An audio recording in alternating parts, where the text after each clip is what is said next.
Hello, I'm Dr. Helen Marlais, and I'm going to speak about musical communication. When we teach, two of our goals is for students to play musically and technically well. We also want to instill the love for music and teach our students about music composers along the way. How will they communicate a beautiful, dramatic, or exciting performance for an audience? Can our students create musical feeling in their playing?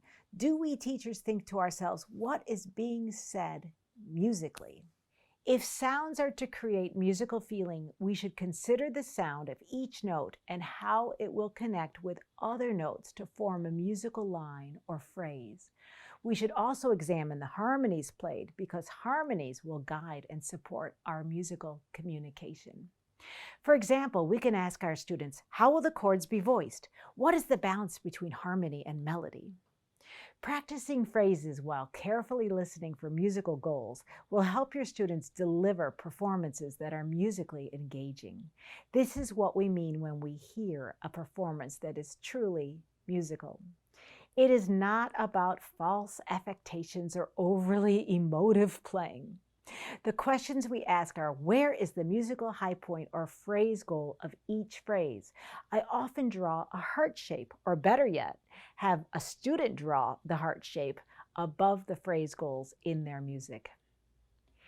In every note of each phrase, physical gestures need to be used to both create the ideal sound in their mind, but also be able to create it audibly.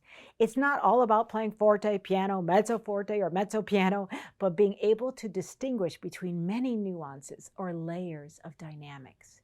These fine gradations of dynamics make music come alive.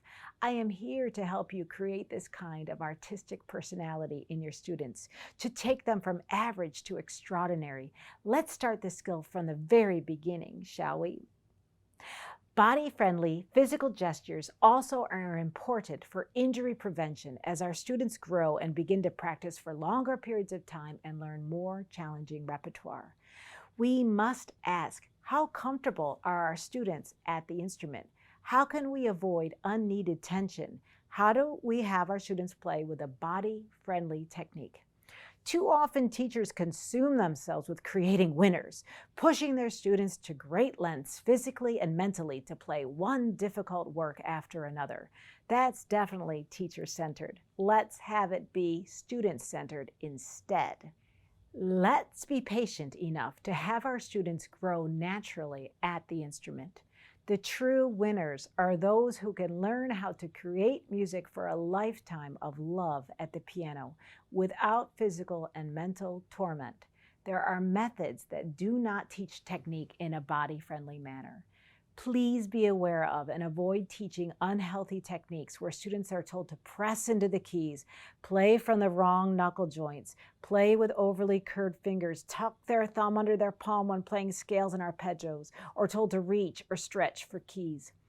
Especially avoid locking and tightening the muscles in the wrists, forearms, and elbows. If a method doesn't discuss the role of the upper arm, then stay away from it. I will demonstrate what to avoid and how to teach correct technique in the many videos that follow. Watch and re-watch these videos often and visit my website for even more videos of all aspects of piano playing. You know that I'm deeply committed to a joy-filled approach to teaching. However, we should say out loud that bad teaching is too often camouflaged by saying that students should have fun. Playing badly is not fun. In fact, it is a reason too many students stop lessons before reaching their potential and without enjoying their piano lessons.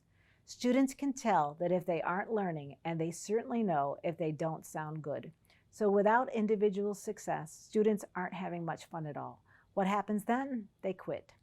Piano success, succeeding at the piano, is a joy-filled approach to learning how to play the piano, a series that connects the mind and body with sound and with imagination.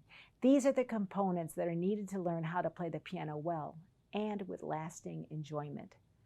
How will students learn to listen to themselves and the sounds that they create? How will they make their pieces musical?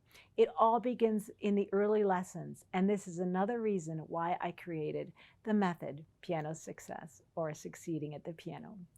In Piano Success, students learn to listen and to use their playing apparatus in a way that is conducive to making music in an artistic and ultimately virtuosic manner. Students will enjoy a wide variety of music written by 7 different composers, and they will learn that technique is fun because it serves the purpose of playing well, playing beautifully, and playing in a way that engages audiences, their listeners, as well as engaging themselves when they play.